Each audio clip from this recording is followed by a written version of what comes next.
I declined my husband's covert invitation to his sister's honeymoon, so I left him at the airport and traveled alone. Hello, my husband Jacob, a 30-year-old man, and I, a 27-year-old woman, were set to depart on our honeymoon yesterday. We were married around a week ago. However, his younger sister, Angie, a 26-year-old woman, showed up at the airport, and it seems that Jacob was aware of this the entire time and had even encouraged her to join us, so I ended up boarding a flight to a different location.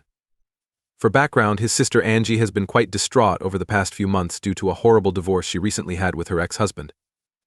After falling in love in high school, Angie and her ex married as quickly as possible.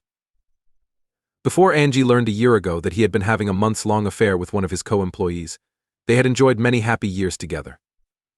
Even after that, she made an effort to work things out with him, but after going through a number of marriage therapy sessions, her ex filed for divorce, saying he was unable to continue.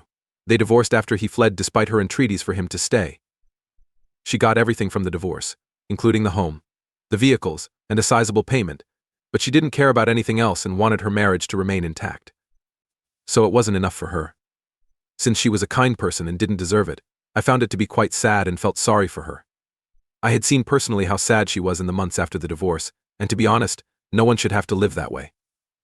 All I could do was comfort her, even though I wanted to assist her. In order to keep her occupied and diverted, I decided to include her in the wedding. I was informed by Jacob, however, that he didn't think it was a good idea since attending a wedding like ours would only serve to remind her that her own marriage had failed. I chose to limit myself to sometimes checking in on her since he made a valid point. Although we never had a personal friendship, Angie and I got along okay. Actually, I believe I could say that about the majority of Jacob's relatives. We got along okay, but I wouldn't say I was close to any of them. And thus far, I haven't had any issues with any of them. However, my mother-in-law, Nora, 55 female, contacted me the day after my wedding to ask me to invite Angie to go on our honeymoon with us. For a very long time, Jacob and I had been preparing for this, and if I'm being completely honest, I think I had been more looking forward to the honeymoon than the wedding. Jacob and I both like traveling, and we are especially fond of mountain ranges. We thus arranged a comprehensive visit to the Alps. We had been off from work for almost 3 weeks, and ever since we planned it, we had been eagerly anticipating this. Now, I did feel sorry for Angie, and aside from this, I would have done everything to lift her spirits. Even Angie enjoyed traveling, according to Nora, and she thought that joining us on a vacation would ease her discomfort. But until I personally invited Angie, she wouldn't agree to go. In order to give the impression that I wanted her to accompany me, she wanted me to ask her. To be honest, though, I didn't want her to accompany us. To begin with, this was meant to be our honeymoon. And I don't believe that family members should go on the honeymoon with the newlyweds. Furthermore, the weeks before the wedding had been really stressful and busy for us both, so I was really looking forward to this. Jacob and I had deliberately taken time off to go and spend some time together alone. Nora's request for me to sacrifice everything for Angie's happiness didn't seem reasonable. Since it wouldn't be fair to either of us, I had to inform Nora that I couldn't do it with a sad heart. I thought she would realize that this was meant to be our honeymoon, and I did not want Angie to accompany me. She didn't argue with me at the time, but she did try to persuade me that allowing her to join us would be a tremendous favor for everyone, and that this might be very beneficial for her. I didn't even need to worry about the money since she assured me that she would pay for Angie to fly with us. I only needed to extend an invitation and be present. Even though she was pressing it pretty hard, I insisted on declining since it was unfair to both of us. She couldn't just come along with us and ask us to forgo our honeymoon in order to lift her spirits, even though I could see that she was having a hard time dealing with the divorce. Furthermore, Angie wasn't even attempting to persuade me to allow her to accompany me. Nora thought it would be beneficial for her to accompany us. I might have even thought about saying yes if Angie had come up to me, but she hadn't said anything like that, so I didn't believe she wanted to join us either. Furthermore, she had advised me to have fun and had expressed no interest in joining us when I had brought up the honeymoon. That was it. Nora decided to drop it after a few minutes of debating and talking, and it didn't come up again. Following that discussion, I discussed what his mother had stated with Jacob, but oddly, he showed no response. I told him that I had told her no when he inquired what I had told her. He simply groaned when I stated that, and that was all. No more talking about it. I probably should have looked into it more in retrospect, but I was too eager to start preparing for our honeymoon to give his response any thought at the moment. We didn't get a chance to meet during the week between the wedding and the honeymoon since we were too busy at work to finish everything before we went. No one attempted to contact us, nor did any members of his family. During this past week, Jacob and I would periodically discuss our vacation and the honeymoon when we were at home. Not until the last minute, however, Did he mention what he had been planned? It wasn't until yesterday, when Angie and Nora arrived at the airport, that I realized he had asked Angie to accompany us. About 3 hours before to the scheduled departure time, Jacob and I departed. We were waiting outside the airport, unloading our bags from the taxis, when I looked over and saw Angie and Nora walking toward us.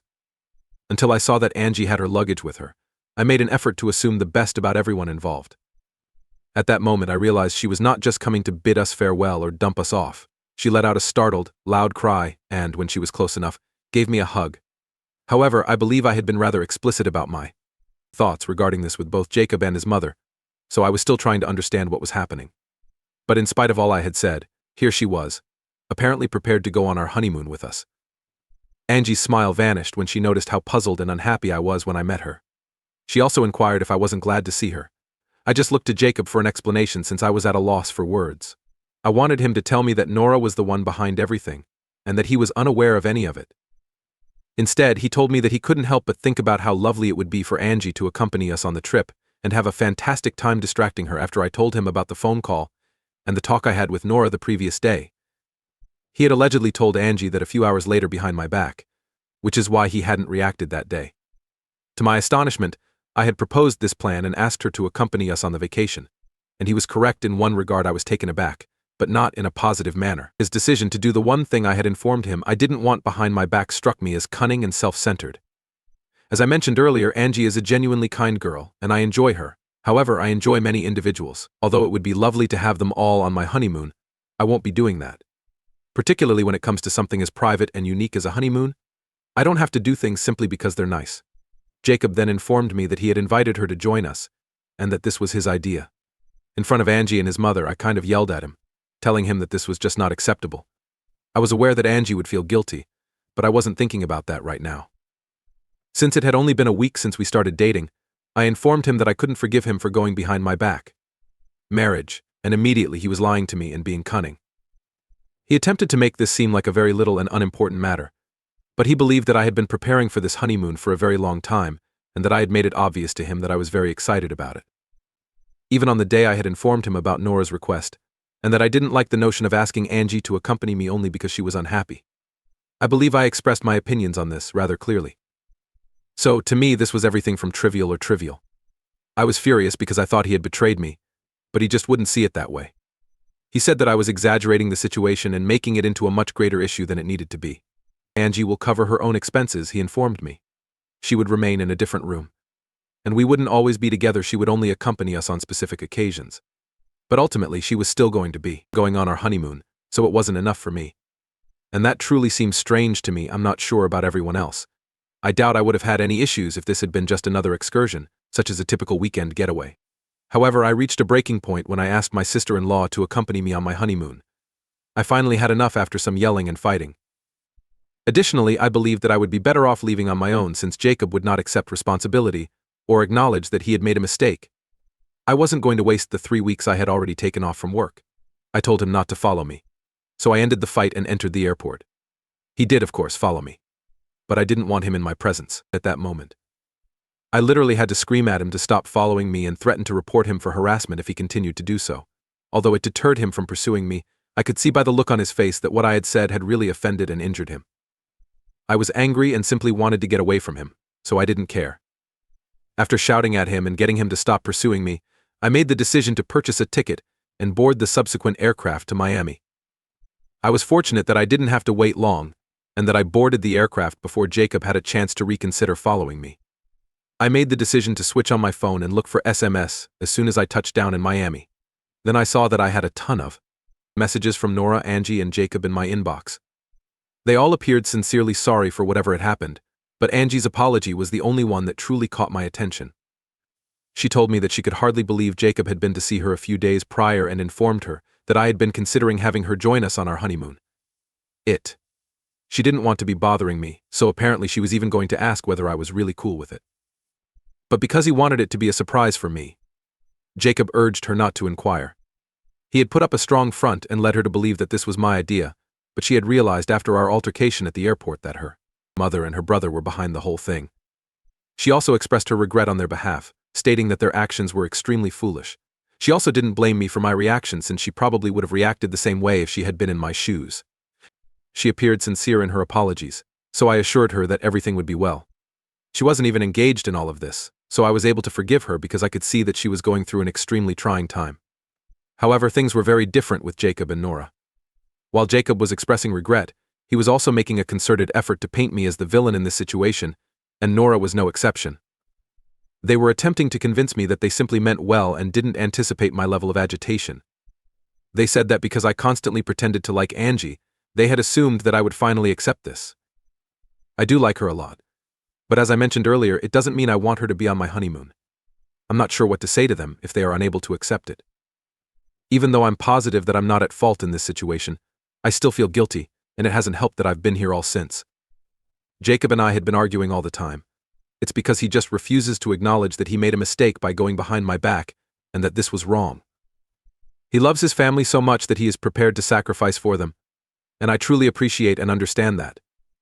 However, I believe that expecting me to give the same things for his family is really unjust. In addition, he owes me some things because I am now his family. He seems to care more about his family's happiness than mine does, and it seems so petty to make it appear like a contest. But it seems that way. Perhaps he wouldn't have done the one thing I begged him not to do behind my back if he truly cherished my happiness as much as he valued his sister's. We've been at odds, and it's been awful because we've only been married for a week and have had a rough start. I feel terrible right now since this has never occurred before, even though we have been together for over 7 years. Our relationship has always been very normal, and while we have had arguments like any other couple, they have never been this serious. And I'm not sure how to handle this. He maintains that I must truly comprehend that his heart was in the correct place. He asserts that I wouldn't have any negative effects from having Angie accompany us on the honeymoon. She would have valued it greatly, and it could have prevented her condition from worsening in the future. And I can't tell him that I would have kind of wrecked the honeymoon by having Angie go with us without coming out as a really bad person and the type of wife who wants to keep her husband away from her. I can assure you that's not the case, family. I feel like I'm going crazy from all the arguments with my spouse, even though I know rationally that I am not the evil guy in this situation. Furthermore, I have no notion how to proceed at all. When I discovered that my husband had asked his sister to go with us, did I make a mistake by abandoning him at the airport and calling off our honeymoon? Update 1: I have been traveling a lot and am still in Miami. Since this is my first visit, several of you have recommended a few spots for me to check out, and I have been doing just that to distract myself. Jacob is being really obstinate, so I still can't work things out with my spouse. He is steadfast in his convictions. Furthermore, he genuinely believes that it wouldn't have made a difference if Angie had accompanied us on our honeymoon. He is so certain of it that it took all of the responses on this page to persuade me that he was being unreasonable and that I wasn't going insane. Even Angie has admitted that it would have been strange, so I don't see why he doesn't get it. I have simply given up on attempting to explain things to him, even though he has been contacting me. I had been fighting with him for some time, but I squandered the final few days I was here by bickering with him in my hotel room. I can't assist him if he won't accept the obvious, but I've wasted enough time trying to help him see the light. The worst thing about this is that I can't even enjoy myself completely since I'm constantly thinking about Jacob and what I'll say to him when I return. Since we are legally married and I can't ignore him indefinitely, it's not like we can simply end things amicably. I don't know why, but I feel like everything is going wrong right now, and my entire existence seems heavy. My parents and I have discussed this, but neither of them is really sure what to do. All they said was that they would back me in doing whatever I thought was right. Knowing that they will always be at my side is, I suppose, somewhat comforting. But I can't help but feel like everything is collapsing. And what makes things so much more difficult to handle is that our wedding was less than a month ago. I am aware that it is quite simple for others to just tell me that this is a serious warning sign and that I should leave my spouse, file for divorce, and move on, but in practice it is more difficult. And I'm referring to the psychological and emotional toll that divorce takes, not merely the legal procedure. I have no idea what I will do. To be quite honest, I don't even know what to anticipate, much alone have any clue. Update 2: Since my return from Miami a few days ago, things have not gone well. Jacob wasn't home the day I returned, so I came home to an empty house. He stopped messaging me after 2.5 weeks of my 3-week stay in Miami. Even in the final few texts he sent me, he insisted that I should think again about what I was doing, and that he had no malicious purpose. I made the decision to finally reply to him when I got home and let him know that I was back. Even though I had no idea what would happen, I felt compelled to inform him since, at the very least, something would happen. I felt compelled to speak with him because I couldn't bear the uncertainty of not knowing what the future might bring. He contacted me back the day I informed him that I had returned, promising to visit the next day, and we could converse. When he came over the next day, we were still discussing the same topics, which made me think that it was a positive indicator that we would eventually make progress. We were still arguing over who was at fault and who was exaggerating. He went on to add that I shouldn't have made such a big deal out of this, and shouldn't have responded the way I did in front of Angie. He would never put our relationship in danger, so just have faith in him. However, he felt that I was being a bit overly sensitive, and that I didn't need to sound so outraged about something as trivial as Angie joining us for our honeymoon, which was just a glorified vacation. It struck me as really unjust. I had already expressed my feelings to him on Angie joining us, but he had entirely forgotten about it. I was more upset with him for lying to me and going behind my back than I was with Angie being on our vacation. In reality, when he told Angie that I had suggested she accompany us on our honeymoon, he was lying not just to me but about me as well. Though not at the expense of my own happiness, I would really like for her to be happy. Moreover, contrary to what he was attempting to convey, I don't believe there is anything egotistical or harsh about it. He didn't care about my sentiments and only wanted to be the nice person for his family, not for me, so if anything he was the one being selfish. He seemed to be telling me that I wasn't worth it, which was a pretty awful sensation. Furthermore, he claimed that he hadn't even gone when he learned that I had left without him, which meant that he was now staying at a hotel. He informed me that he believed I was going too far, and was considering filing for divorce after I stopped answering his texts. Since he made the mistake, I felt that this approach was inappropriate. In conclusion, despite our heated arguments, nothing changed in our circumstances. I don't understand why this is so important to him when he continues stating that I don't have a brother. Okay, so perhaps that is the case. I'll never be able to relate to what it's like to have a sibling and love them deeply. But what do you know? Several individuals who actually have siblings advised me that this was going too far in the comments section of this piece. Therefore, it's possible that he is mistaken and is only attempting to deceive me into thinking that I'm the one who is exaggerating. In any event, I refuse to fall for any of it. I've decided that I might have to consult with my lawyer and be ready for a divorce if he doesn't apologize to me right away. It will be another matter entirely if he does apologize.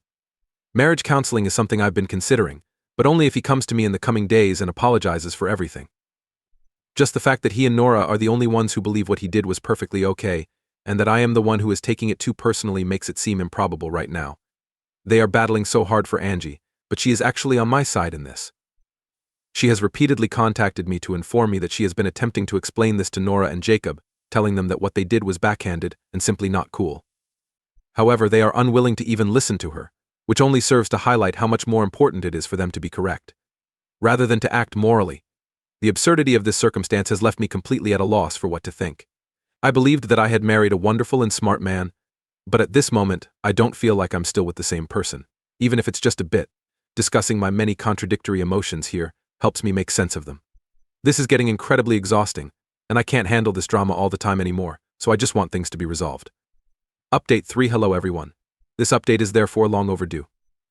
Due to a horrible divorce I've been going through, I haven't written anything on this site in a few months. I did choose to recommend marriage therapy and give it a go. He had stated that he wanted to work on our marriage, and that he didn't want to give up just yet a few days after my previous entry here. Jacob stated that he wanted to work on our problems because he wasn't ready to let go of me. After much consideration, he and I chose to undergo marriage therapy, but it was ineffective. In the company of our therapist, we would be doing well during the sessions, but as soon as we left, the fights would resume, and it would seem like we were wasting our time. We continued to persevere throughout treatment sessions, nevertheless. After attending the sessions for over a month, we decided to stop since it didn't make sense to continue going to the sessions and trying to resolve things while still arguing in real life. He wasn't prepared to acknowledge that he was forgetting that I was also his family, and that he was being a bit too focused on his family for his own benefit. I wasn't comfortable leading a life in which I was constantly ranked second. Therefore, we both decided that it would be best if we just parted ways. Although it seems simple, it was a really tough choice to make, and we were both devastated that this would not work out. We are currently in the settlement stage of our jointly filed divorce. I don't really care what I get out of the divorce right now. In order to go on with my life and act as like this never occurred, I simply want this to be finished.